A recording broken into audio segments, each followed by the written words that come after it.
을 믿습니다. 아멘. 오늘 새벽에 하나님께서 우리에게 주신 말씀은 신명기 25장 1절에서 19절까지의 말씀입니다. 페이지 수는 구약전서 299페이지입니다. 신명기 25장 1절에서 19절까지 말씀, 저와 여러분들이 교독으로 보도록 하겠습니다. 제가 먼저 읽겠습니다. 사람들 사이에 시비가 생겨 재판을 청하면 재판장은 그들을 재판하여 의인은 의롭다 하고 악인은 정죄할 것이며, 태형이 합당하면 재판장은 그를 엎드리게 하고 그 앞에서 그의 죄에 따라 수를 맞추어 때리게 하라. 40가지는 때리려니와 그것을 넘기지는 못할지니, 만일 그것을 넘겨 매를 지나치게 때리면 내가 내 형제를 경히 여기는 것이 될까 하노라. 저에게 망을 씌울 형제들이 함께 사는데 그 중 하나가 죽고 아들이 없거든 그 죽은 자의 아내는 나가서 타인에게 시집가지 말 것이요, 그의 남편의 형제가 그에게로 들어가서 그를 맞이하여 아내로 삼아 그의 남편의 형제된 의무를 그에게 다 행할 것이요,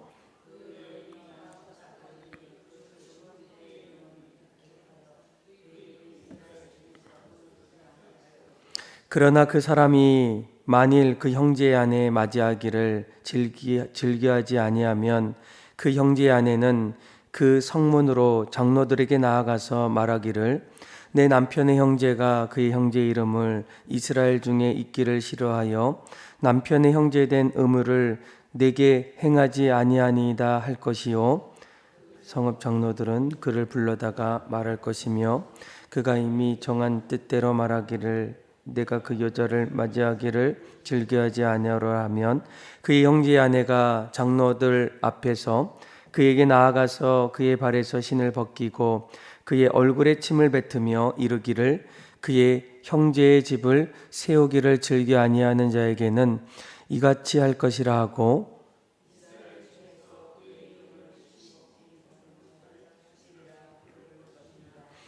두 사람이 서로 싸울 때에 한 사람의 아내가 그치는 자의 손에서 그의 남편을 구하려 하여 가까이 가서 손을 벌려 그 사람의 음낭을 잡거든 그 여인의 손을 찍어버릴 것이요, 내 눈이 그를 불쌍히 여길지 말지니라. 너는 내 주머니에 두 종류의 저울추 곧 큰 것과 작은 것을 넣지 말 것이며, 내 집에 두 종류의 대 곧 큰 것과 작은 것을 두지 말 것이요, 오직 온전하고 공정한 저울추를 두며 온전하고 공정한 대를 둘 것이라. 그리하면 내 하나님 여호와께서 내게 주시는 땅에서 내 날이 길리라.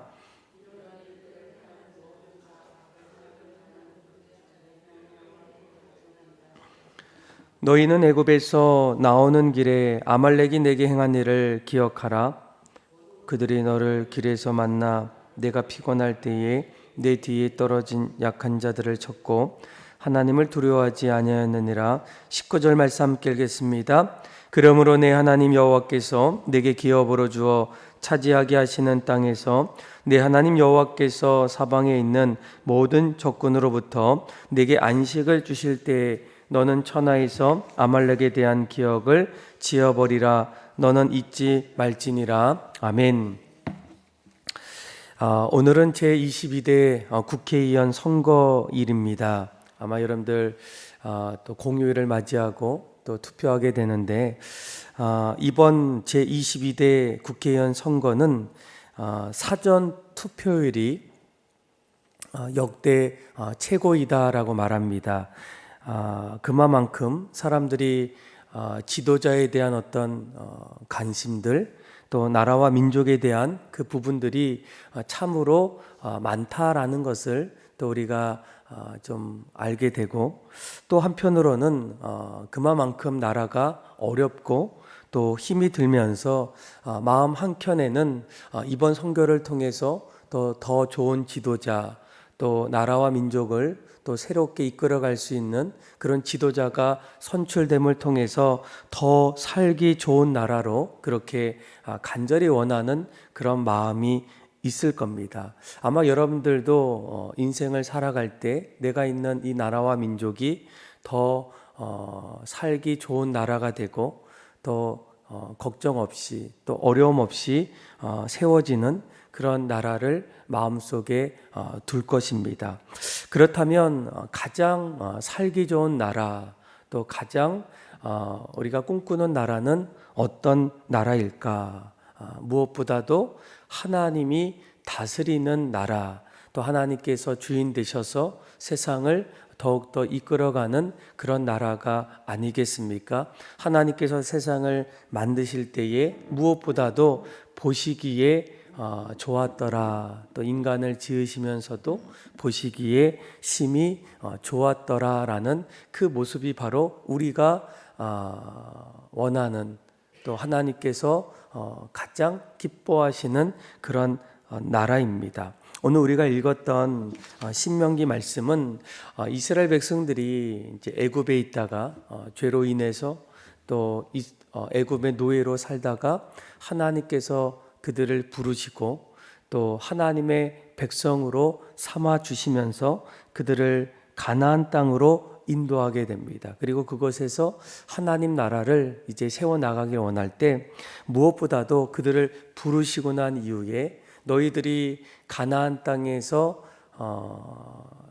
나라를 이끌어 나갈 때 무엇보다 하나님이 원하시는 나라는 어떤 나라일까? 또 너희가 그 나라 속에서 지키고 또 따라가야 될 하나님 나라의 모습을 하나하나 구체적으로 또 말씀해 주고 있어요. 오늘 우리가 읽었던 신명기 25장 또 1절에서 3절까지 말씀, 하나님의 나라는 어떤 모습일까?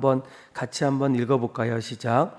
사람들 사이에 시비가 생겨 재판을 청하면 재판은 그들을 재판하여 의인은 의롭다 하고 악인은 정죄할 것이며 악인에게 태형이 합당하면 재판장은 그를 엎드리게 하고 그 앞에서 그의 죄에 따라 수를 맞추어 때리게 하라. 40가지는 때리느니와 그것을 넘기지는 못할지니 만일 그것을 넘겨매를 지나치게 때리면 내가 네 형제를 경히 여기는 것이 될까 하노라. 아멘. 첫 번째로 하나님이 다스리는 나라는 하나님이 의로운 재판장이 되셔서 공정한 재판을 받는 나라가 바로 하나님의 나라라는 거예요. 오늘날 많은 사람들이 우리 사회는 이제 공정성이 무너졌다라는 그런 말을 통해서 유전무죄 또 유죄라는 그런 말을 할 때가 많아요. 그러니까 돈이 있으면 죄도 없어지고 또 돈이 없으면 없던 죄도 생긴다라는 거예요. 그러니까 사회적 계급과 위치에 따라서 잘못한 형량도 점점 낮아지고 처벌을 면해주는 이런 법조계의 부조리를 비꼬아서 말할 때에 우리는 유전무죄 또 무전유죄 가면 갈수록 이러한 모습들이 더 많이 나타난다라고 얘기합니다. 그래서 실제로 무죄한 자가 살인 누명을 쓰고 사형에 처했다가 나중에 유죄가 아닌 또 무죄로 밝혀졌던 그런 일들이 종종 있게 됩니다. 사실 인간이 이 사회를 공정하게 이제 재판하려고 해도 어떻습니까? 사실은 불가능하다는 거예요. 그러니까 많은 증거들, 또 사람들의 이야기, 또 일어나는 어떤 사건들을 더욱더 공정하게 또 평등하게 또 누구도 어려움 없이 또 재판하기를 원하지만 사실은 그러지 못할 때가 얼마나 많이 있겠습니까? 그런데 하나님은 의로운 재판장이시다라고 얘기해요. 그러면서 오늘 말씀을 보게 되면 하나님께서 다스리는 그 모습 속에는 의인은 의롭다 할 수 있고 또 악인은 반드시 정죄한다라는 그 말씀을 하게 됩니다. 그런데 우리가 특별히 조금 더 보게 되면 이제 악인들을 어떻게 합니까? 그들을 심판하게 되는데 그를 엎드리게 해서 그의 죄에 따라서 때리게 할 때에 3절 말씀을 보게 되면 40대까지는 때려라 라고 얘기해요.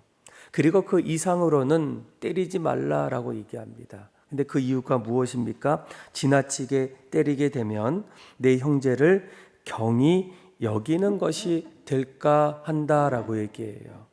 그러니까 이 마지막까지 이제 죄를 범했던 또 처벌을 받았던 그 사람을 여전히 좀 생각하는 부분도 있고, 오히려 이러한 재판을 통해서 그 사람까지도 다시 돌이켜서 회개해서 새롭게 살고자 하는 그 마음이 그 안에 담겨 있다라는 거예요. 우리는 누군가 잘못하면 오히려 실망하고 더 이상 그를 바라보지 않지만, 하나님께서 어떻습니까? 의로운 재판장이 되어서 그를 징계하고 또 그를 재판함을 통해서 그의 인생이 끝나는 인생이 아니라 그 징벌과 또 심판을 통해서 다시 돌이켜서 새로운 인생으로 그렇게 살아가기를 원하시는 분이 바로 하나님이시라는 거예요. 그러니까 우리가 하나님을 바라볼 때 하나님은 의로운 재판장이시지만 동시에 어떤 분입니까? 여전히 우리를 사랑해 주시는 분이 바로 하나님이십니다. 우리는 하나님을 바라볼 때 하나님의 공의와 그리고 정의를 함께 바라보면서 하나님의 마음을 닮아갈 때, 물론 잘못하고 어리석은 또 실수하는 사람들도 있지만 그 사람들도 여러 가지 징계와 또 심판을 통해서 또 처벌을 통해서 다시금 그의 잘못을 뉘우치고 또 돌아오기를 여러분들도 기도해 주시기를 원해요. 또 하나님 나라는 어떤 나라일까? 4절에 보니까 또 이렇게 말씀하고 있어요. 같이 한번 4절 말씀도 한번 읽어볼까요? 시작. 곡식 떠는 소에게 망을 씌우지 말지니라. 아멘. 아마 이제 곡식 떠는 소에게 망을 씌우게 되면 어떤 일들이 일어나겠습니까? 당연히 소가 이제 걸어가다가 길바닥에 떨어져 있는 먹을 수 있는 것들을 당연히 먹지 못한다라는 거예요. 그러니까 무슨 말이겠습니까? 그러니까 한낱 짐승이라 할지라도 그가 열심히 일했던 그 대가들 또 노력들을 당연히 받는 것은 필요하다라는 거예요. 그런데 이러한 모습이 이제 짐승을 위한 규례이기보다는 오히려 우리 인생을 위해서 주신 규례라는 거예요. 그러니까 무슨 말이겠습니까? 그러니까 늘 우리의 삶의 자리에는 일하는 분들 또 근로자들이 있을 때 자기가 제공한 근로의 대가를 반드시 받는 것은 당연하다라는 겁니다. 다시 말하면 합당한 대우, 내가 지금까지 열심히 일했을 때 그거에 대한 대가를 받는 것은 당연하다라는 겁니다. 그러니까 만약 그렇지 않게 된다면 오히려 그 모습은 이웃을 압제하거나 늑탈하는 그 모습과도 같다라는 거예요. 어제 말씀을 보게 되면 하나님께서 원하시는 그 모습은 무엇입니까? 하나님 나라는 어려운 사람들, 또 자기의 힘으로 도저히 살기 어려운 그 사람들까지도 함께하는 사람들, 또 어느 정도 여유가 있는 사람들, 또 살기에 괜찮은 사람들이 반드시 그들을 살펴보고 특별히 고아와 객가, 가부들까지도 그들이 살아갈 수 있도록 베풀어주는 그런 나라가 바로 하나님 나라라는 거예요. 그래서 하나님께서 무엇보다 인생을 살아갈 때 무언가 열심히 살아가는 그 자리에서는 합당한 대우, 또 그들이 반드시 근로에 대한 대가를 받는 것, 그것이 필요하다라고 말씀해 주고 있어요. 오늘날 살다 보면 열심히 일했음에도 불구하고 또 고용주의 어떤 착취가 일어나는 그런 기사들, 또 우리 주변에도 그런 모습들을 우리가 종종 살펴볼 때가 있어요. 내가 무언가를 더 주게 되면 오히려 손해 볼 때도 있고, 또 자기의 욕심을 통해서 당연히 줘야 될 그 부분까지도 착취하는 그런 모습이 아니라, 하나님 나라는 일한 만큼, 또 노력한 만큼, 땀 흘린 만큼 반드시 그 대가를 내가 지불할 수 있고 또 받아야 되는 그런 나라라고 말씀해 주고 있어요. 또 5절부터 9절까지 10절이죠. 그러니까 10절까지 말씀을 보게 되면 또 이러한 모습을 통해서 하나님 나라를 설명하는데, 우리 한번 5절에서 또 10절의 말씀 한번 같이 교독으로 한번 읽어볼까요? 제가 먼저 읽겠습니다. 형제들이 함께 사는데 그중 하나가 죽고 아들이 없거든 그 죽은 자의 아내는 나가서 타인에게 시집가지 말 것이요, 그의 남편의 형제가 그에게로 들어가서 그를 맞이하여 아내로 삼아 그의 남편의 형제된 의무를 그에게 다 행할 것이요, 그 여인이 낳은 첫 아들이 그 죽은 형제의 이름을 잊게 하여 그 이름이 이스라엘 중에서 끊어지지 않게 할 것이니라. 그러나 그 사람이 만일 그 형제의 아내 맡기를 즐겨하지 아니하면 그 형제의 아내는 그 성문으로 장로들에게 나아가서 말하기를, 내 남편의 형제가 그의 형제의 이름을 이스라엘 중에 있기를 싫어하여 남편의 형제된 의무를 내게 행하지 아니하나이다 할 것이요, 말할 것이며, 그가 이미 정한 뜻대로 말하기를 내가 그 여자를 맞이하기를 즐겨하지 아니하라 하면 그의 형제 아내가 장로들 앞에서 그에게 나아가서 그의 발에서 신을 벗기고 그의 얼굴에 침을 뱉으며 이르기를, 그 형제의 집을 세우기를 즐겨 아니하는 자에게는 이같이 할 것이라 하고,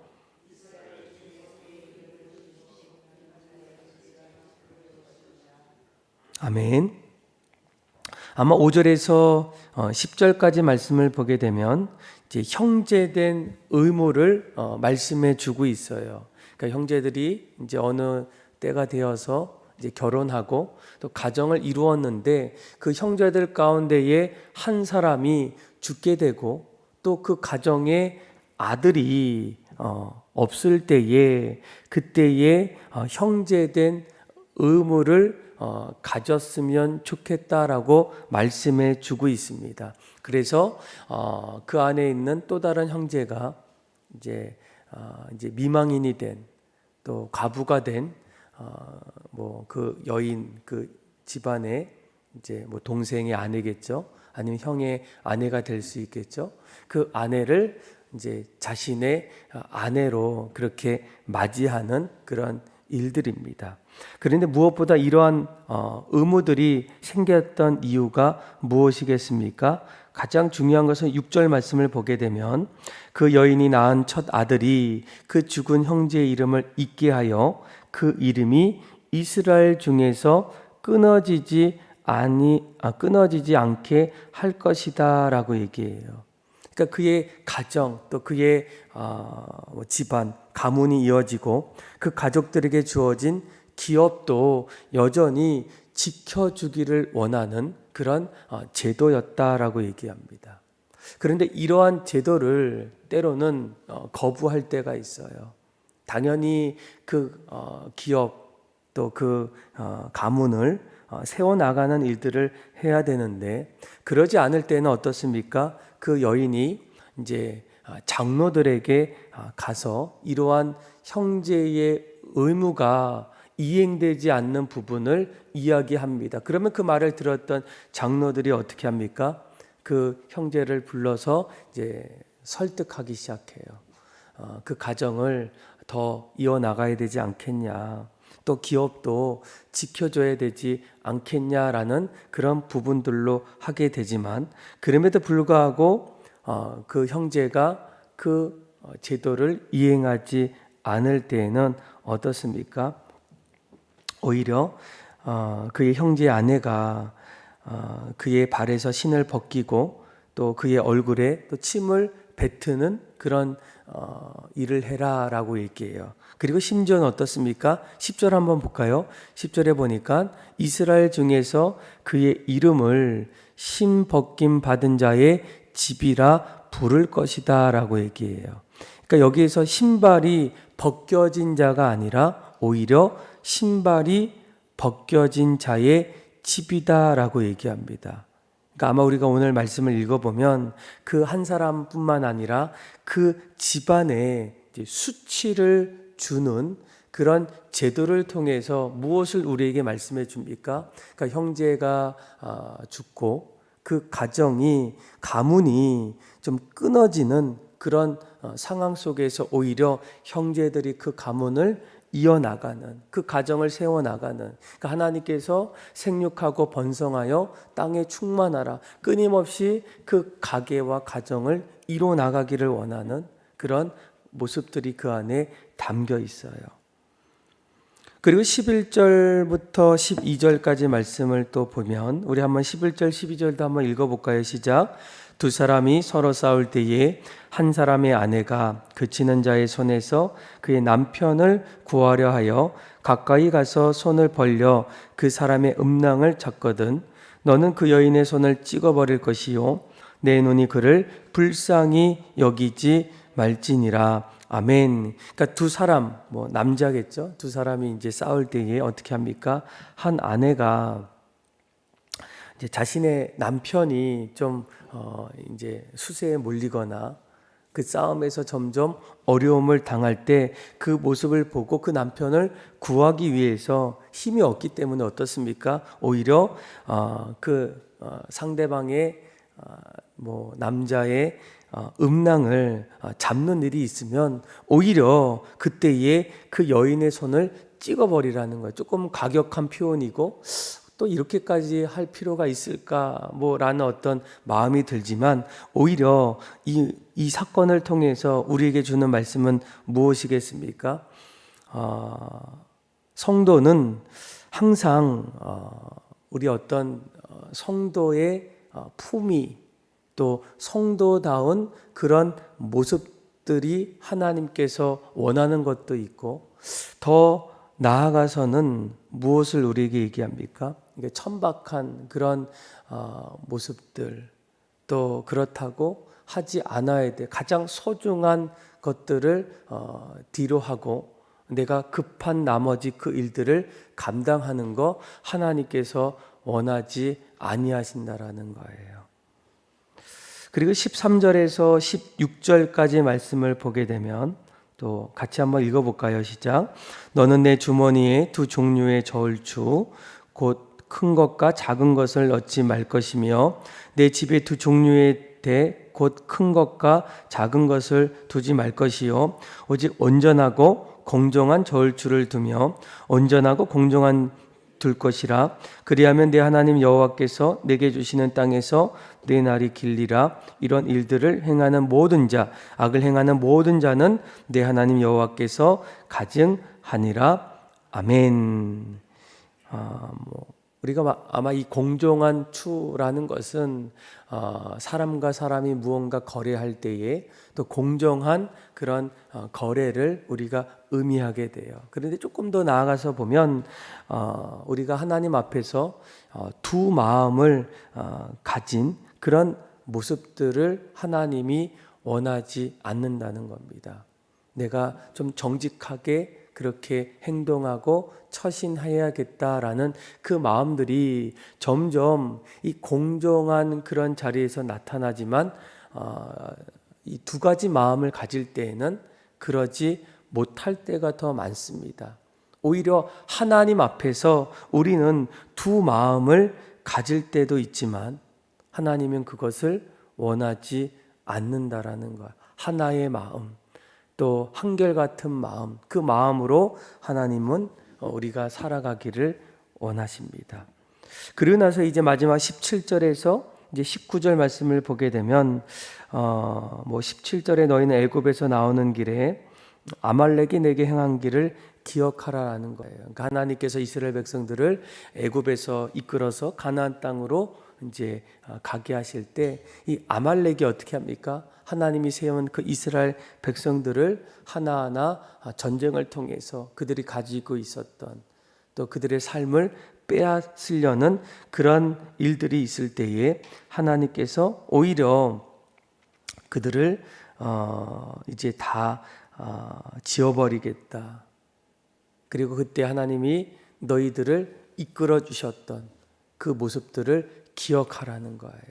그러니까 하나님 나라는 반드시 하나님께서 어떠한 삶의 자리에서도 마지막까지 책임져 주시고 또 세워주시는 일들이 하나님 나라가 하나님이 원하시는 그 나라 가운데에 세워짐을 우리에게 말씀해 주고 있습니다. 아마 이러한 모습을 통해서 우리 인생도 하나님이 다스려 주시는 그 나라, 또 하나님께서 세우기를 원하시는 그 나라의 모습이 어떤지를 우리가 다시 한번 살펴보고, 또 무엇보다도 우리의 삶의 자리에서 때로는 아말렉과 같은 그런 인생이 찾아올 때에도 그 사건을 기억하라는 거예요.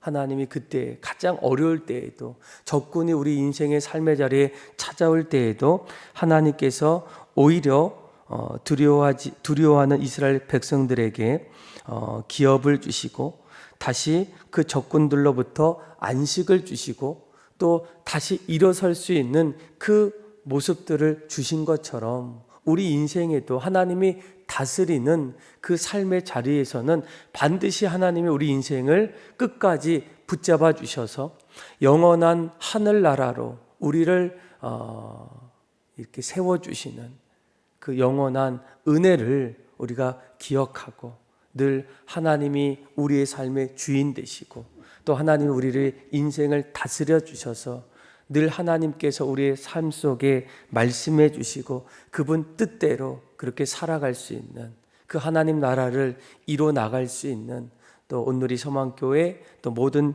교우들 또 함께하는 모든 성도들의 삶이 다 되기를 주님의 이름으로 축원합니다. 기도하겠습니다. 하나님 아버지 감사합니다. 오늘 말씀을 통해서 무엇보다 하나님이 원하시는 그 하나님 나라가 어떤 모습인지를 깨닫게 하여 주시고 또 마지막까지 우리 인생을 하나님 나라 가운데에 책임져 주시고 세워주시는 그 하나님의 은혜 앞에 늘 감사하며 믿음으로 순종하며 나아가게 하여 주옵소서. 그렇게 우리의 삶을 이끌어 주실 하나님을 찬양하며 사랑이 많으신 예수님의 이름으로 기도합니다.